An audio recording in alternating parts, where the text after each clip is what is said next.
Започваме, хора, стара къща, варова мазилка и много криви стени. Ще ви покажа как я изправям на ниво. В случая тук съм подготвил стените. Проверяваме стените, където е кухо, трябва да се свали старата мазилка, да се изкърти. Аз съм грундирал с контактен грунт. Задължително много хубаво се грундират стените. Ето вижда се колко е крива стената. Няма 7-8 см. Сега ще продължаваме, ще пускаме още майки и ще ви покажа как изправям стеничките на тази къщичка. В такива случаи много е важно да се пуска мрежата. Ето как съм я пуснал аз. Преди да се сложи майката, трябва да се поставя и мрежа. Мрежата винаги се слага на първия слой, за да армира мазилката, да нямаме проблеми. Стеничките не са от най-правите. Ще пускаме още майки. Ще ви покажа някои тънкости и продължаваме.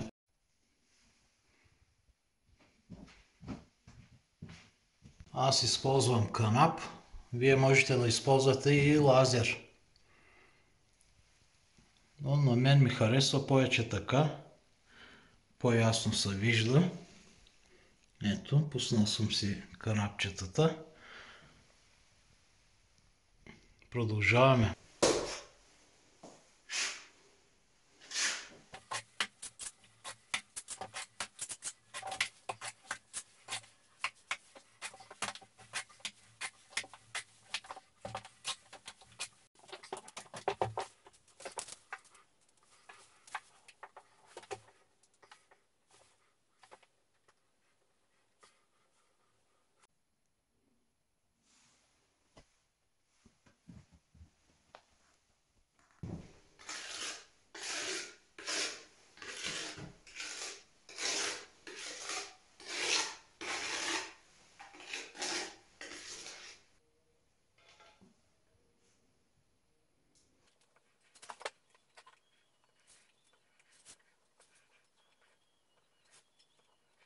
Майката е монтирана.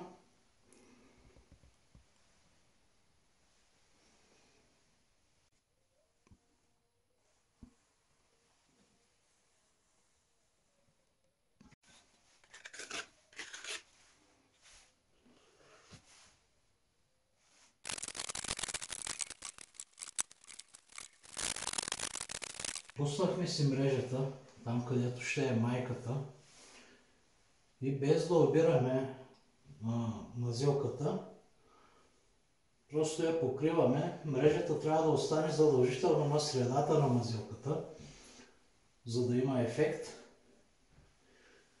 Това е един вид армировка на мазилката. Сега да поставим майката и сме готови. На другите места после ще пускаме мрежа. Но мрежата винаги трябва да е отдолу, а не от най-горе, защото по такъв начин меряме стената и старата мазилка да няма пукнатини, да не се напуква. И после в този случай ще пускаме още една мрежа отгоре, а това е двойна армировка, двойно замрежване ще е, защото са много криви стените и дебело ще върви. И е препоръчително да се замрежва два пъти. Двойно замрежване, за да е по-здраво. И пак си пускаме шиничката, както направихме одеве.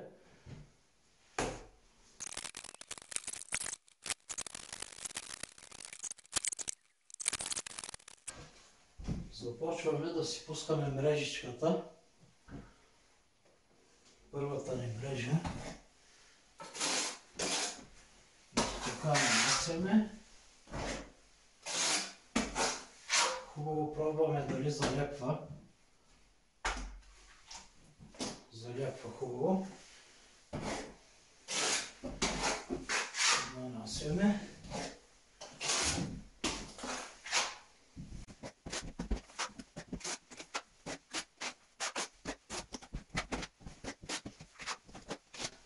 Тук мрежата се застъпва задължително.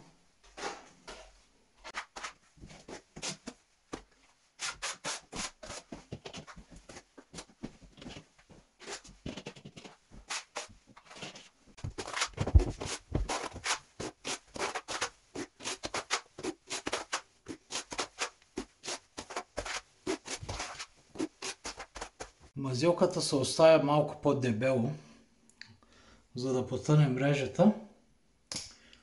И след това ще ви покажа как да се заздрави допълнително на такива дебели места. Взимаме си мрежата и си режем парченце, колкото ви трябва. Ето така.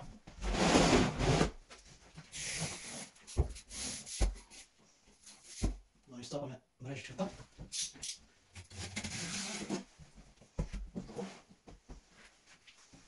И си я слагаме тук.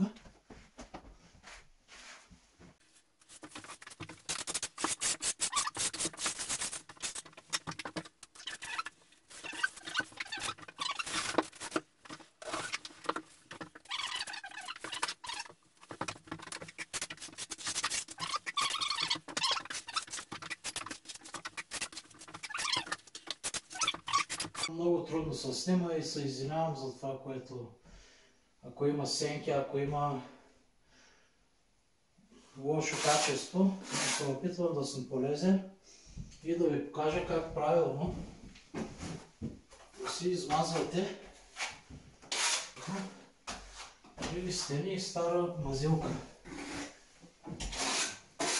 Ако ви харесва това, което правя, можете да се абонирате за канала, да харесвате видеото и да коментирате.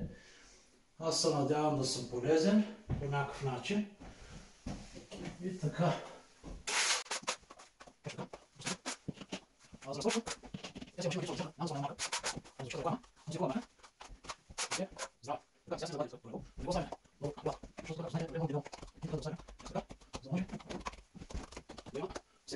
Готови сме с пускането на мрежичката, първата ни мрежа. Сега ще ви покажа как допълнително, ето тия места, където са много дебели, минимум 5 санта, виждате, надолу е на 0, добре си е, но тук от средата нагоре си е дебеличко. И затова пускаме първата мрежа и след това взимаме най-обикновена рапитка за гипсокартон. Ето рапитката за гипсокартона. Гледаме където няма кабели, разбира се.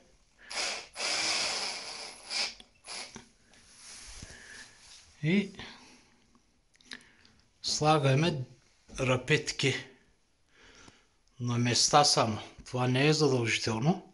Аз така предпочитам, защото става много по-здраво.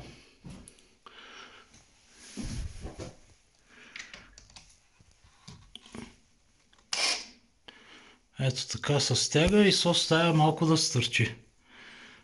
За да хване втория слой мазилка.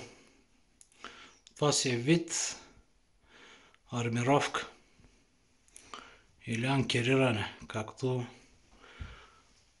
щете. По принцип това много хора не го правят с рапитките, ето сега ви показвам. Но определено си става много яко здраво. Ето така само на места и оставяме да стърчи.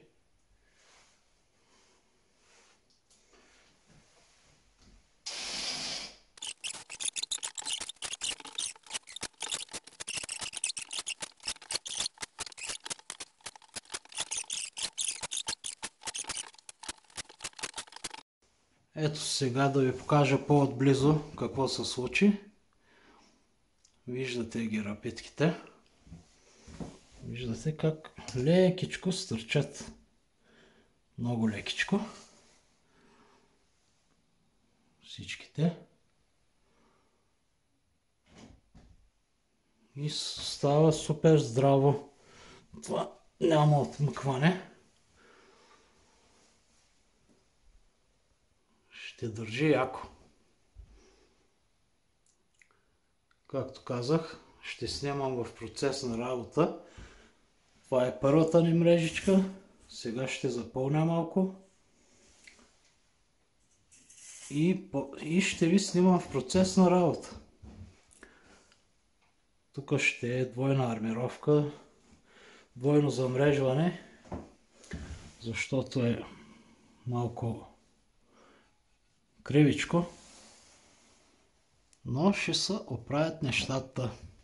В това време можете да се абонирате за канала, да коментирате видеото и да харесвате. И мрежата, и рапитките са сложени, както виждате. Между другото се извинявам за качеството, обаче няма как. Сам трудно се снима. И днеска и времето е такова, че с прожектор гледам да снимам, да се вижда по-ясно. Но се надявам да съм полезен и да се е получило нещо хубаво. Затова още веднъж се извинявам за качеството и продължавам. Материала, да кажа, това не е като лепило. Гипсова мазилка. Но на ръка ще се мажи тук, защото с машината не става поради определени условия и на ръка ще се фърля. Ето, след като сме направили всичко първо. Това не е първият слой. Това нещо няма да го загладиме.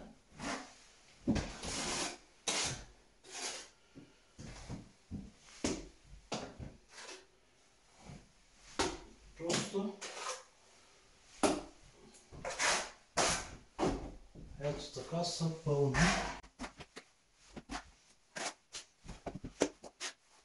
Вярвам, че не всички могат да снимат с машина. И затова ще ви покажа, да ви покажа как става на ръка. Ето още така се нахвърля.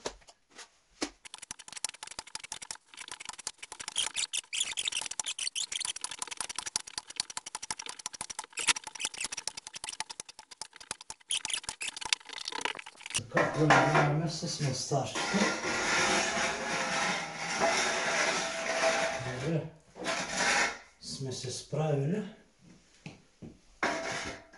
Ето така трябва да се оставя сега, за да дръпне, да се стегне материала и утре да се довърши стеничката. Това беше за днеска, приятели. Утре ще продължавам да снимам процеса на работа. Рапитките не ги забравяме. Стената почти е подготвена за довършване. Трябва да стегне и след това ще се довърши. Абонирайте се за канала, коментирайте видеята и ги харесвайте.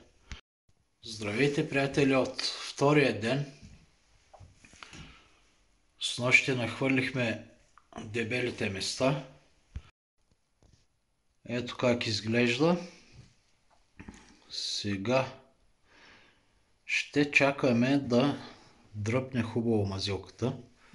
Минимум един ден трябва да мине. Ще изчакаме. Утре ще измажем стената до майките. До шините, където са за изправяне на стената. То виждате как е.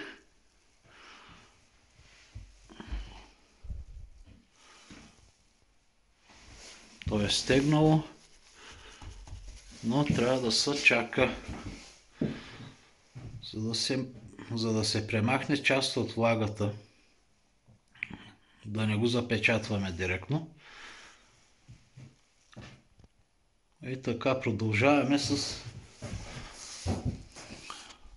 по-правите стенички, където няма да се наложи два пъти да се нахвърля. Директно ще се измаже и ще се дърпа по шините. Ще се опитам да ви снимам процеса. Ще започваме пак с замрежването на стената. Старата варова мазилка я оставям като основа, както ви показах вчера. И с шините изправям стената. Сега, като пуснем мрежата, директно започвам да изправям стената по шините. Както казах, грундирал съм с контактен грунт. Пуснал съм майките. Дебелите места съм ги пълнил, защото няма как наведнъж да се хвърли толкова дебел слой. И сега тази стеничка си е сравнително права. Директно като пусна мрежата отдолу, почвам да пълня стената по майките.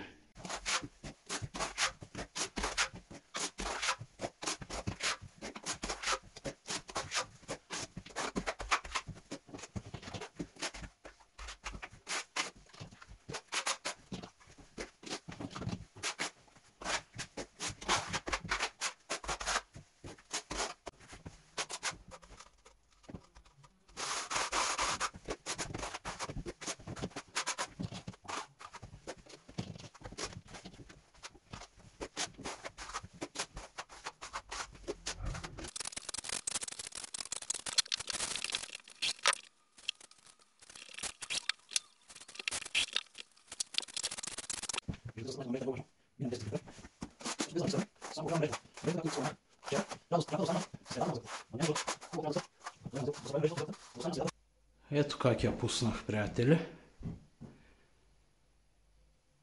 Не се заглажда, не се обира мазилката,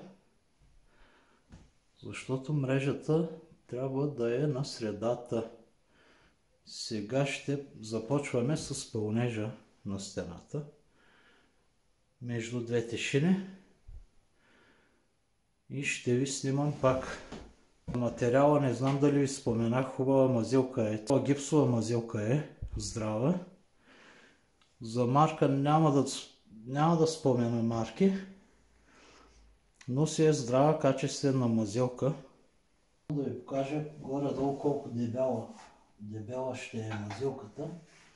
Ето. Ще се пълни. Ето така.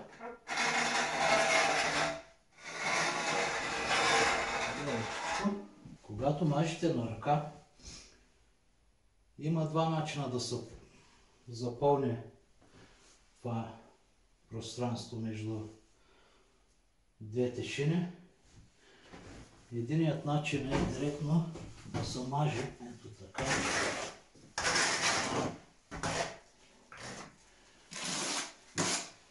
Ето така, по-дебеличко. Мажи се.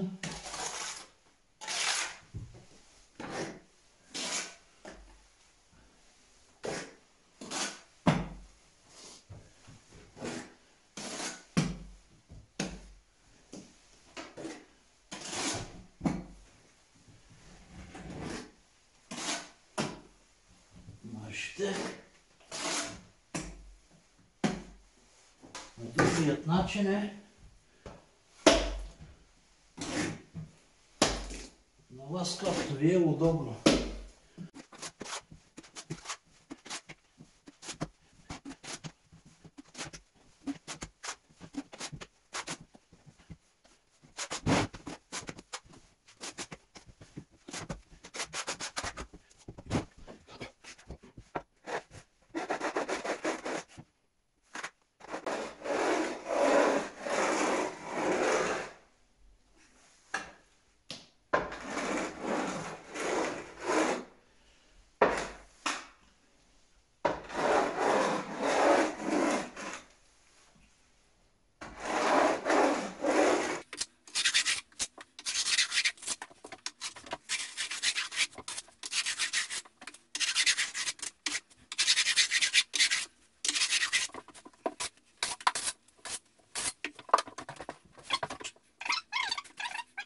След 5 минути пак го дърпаме, за да събере излишния материал.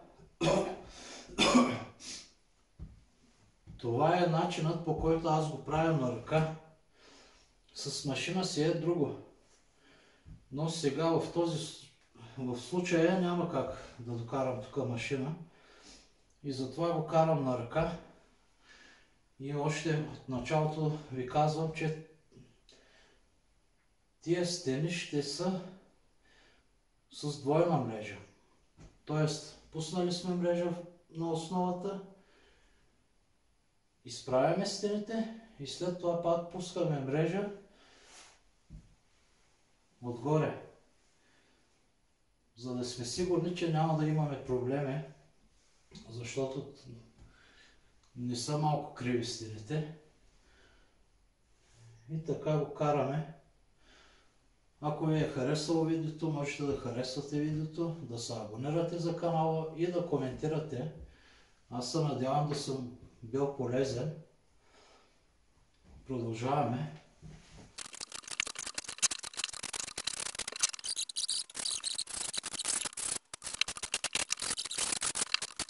Колко материал ще ми излезе пак.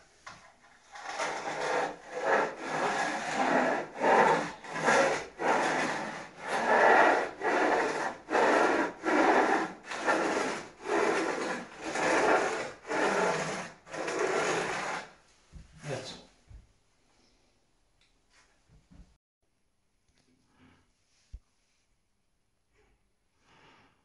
Ето, приятели, не знам колко добре се вижда, но стеничката си ни е готова и е супер равна. Ето как е на мастаж.